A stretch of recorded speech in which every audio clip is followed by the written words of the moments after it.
오늘 아침 함께 나눌 하나님 말씀은 레위기 4장 27절에서 30절 말씀입니다.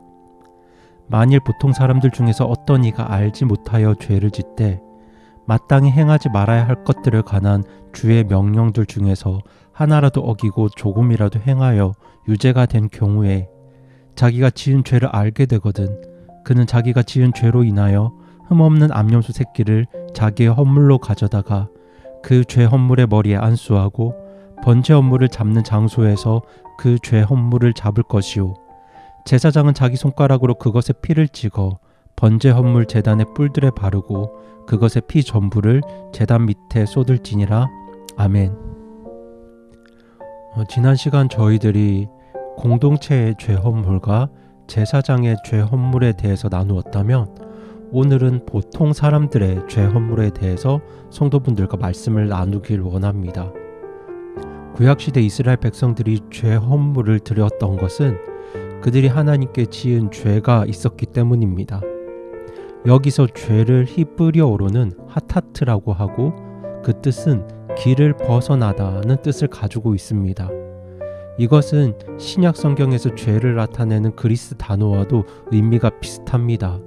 죄를 헬라어로는 하마르티아라고 하는데 이것은 활쏘기에서 활시위를 겨눈 사람이 명중시켜야 할 목표를 맞추지 못하고 그 목표를 빗나간 상태를 뜻합니다. 때문에 하나님의 길에서 벗어나는 것, 하나님의 기대와 목표를 맞추지 못하고 그 간격에서 벗어나는 것을 죄라고 말할 수 있습니다. 이 죄라는 단어를 영어로 표기할 때 서양 사람들은 전통적으로 이 단어를 두 가지로 나누어 설명합니다. 단수로는 sin, 복수로는 sins라고 하는데요. 죄를 복수인 sins로 표기할 때 그 죄는 낱낱의 행실들을 뜻하고 단수인 sin으로 죄를 사용할 때는 죄된 행동을 하게 하는 죄의 성품을 이야기할 때 주로 사용했습니다. 때문에 죄 헌물을 영어로 sin offering이라고 하는데요. 이것은 우리가 죄를 범함으로 죄인이 된 것도 맞지만 그보다 더 중요한 성경적인 원리는 바로 우리가 죄인이기 때문에 죄를 범한다는 사실을 보여주고 있습니다. 우리는 죄인이기 때문에 죄를 범할 수밖에 없는 것이죠. 우리 안에는 죄성이 숨어 있습니다. 우리에게는 아담 이래로 물려받은 죄악의 성품이 있는데요. 그래서 우리는 누가 가르치지 않아도 죄를 범하게 됩니다. 그렇게 모든 사람이 하나님 앞에 죄를 범합니다. 이런 죄를 범했을 때 드려지는 제사가 바로 죄 헌물이었습니다. 이 죄 헌물에 대한 율법은 남녀노소, 신분의 기천과 상관없이 모든 사람이 자신의 죄를 해결할 수 있도록 그 방법을 제시합니다.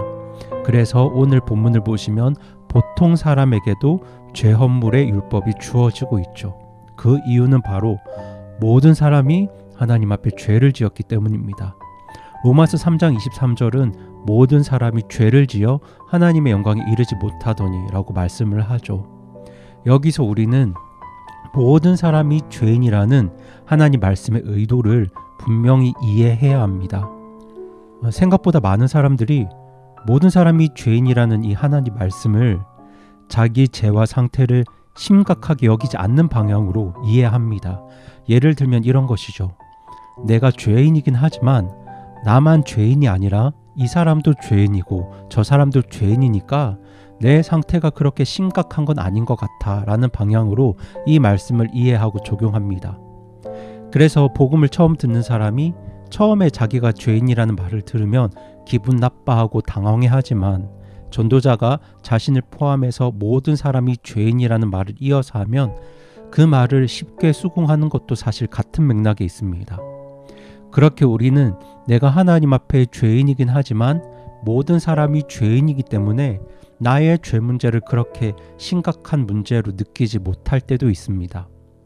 하지만 성경에서 모든 사람이 죄인이라고 말씀하는 의도는 사람들 사이에서 상대적으로 나의 죄 문제를 해석하고 평가해서 그렇게 나의 죄를 가볍게 여기라는 의도로 주신 말씀이 아닙니다.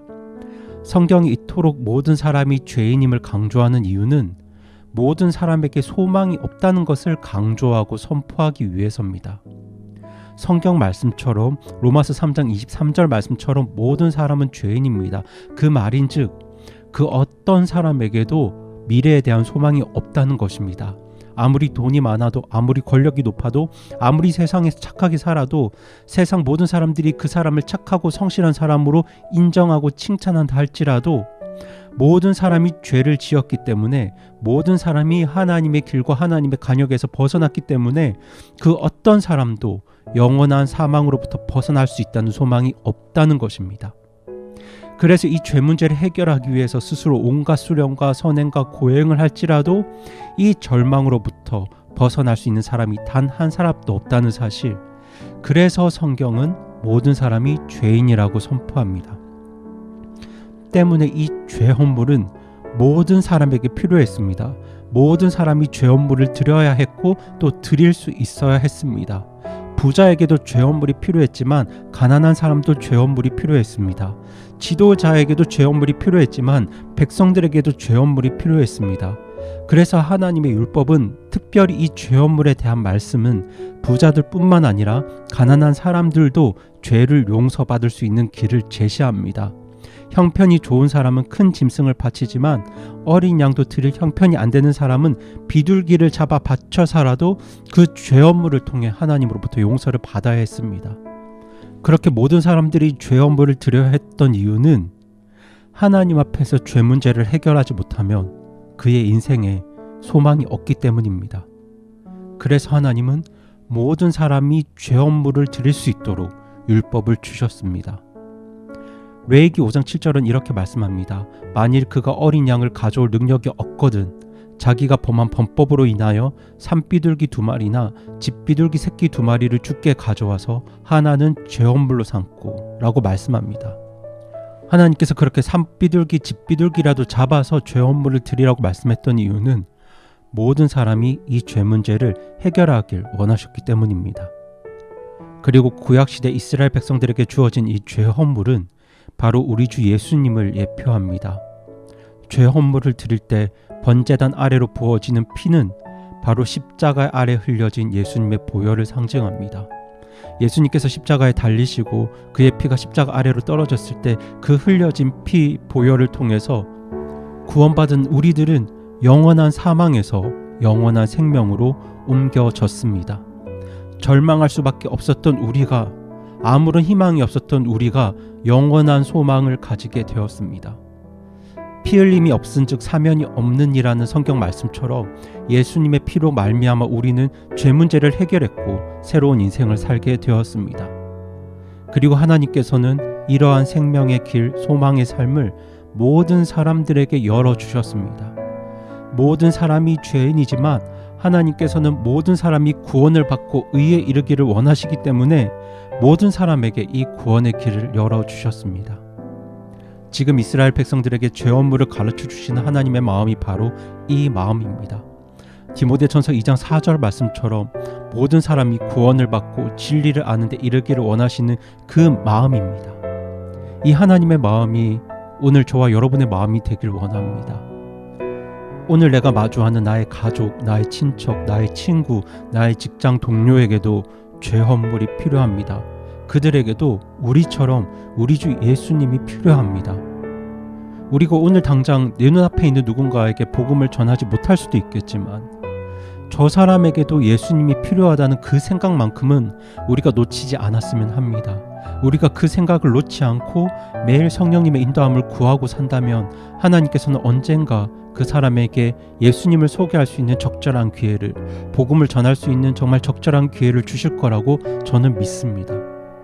그러니 여러분, 오늘 하루 우리가 여러 사람들을 만나게 될 때 그때마다 이 말을 마음속에 꼭 되뇌어 주시기 바랍니다. 저 사람에게도 예수님이 필요해. 저 사람에게도 예수님이 필요해. 이 생각을 가지고 오늘 하루 예수님을 전하고 복음을 전하는 우리 성도분들이 되시기를 바라면서 오늘 말씀을 마칩니다.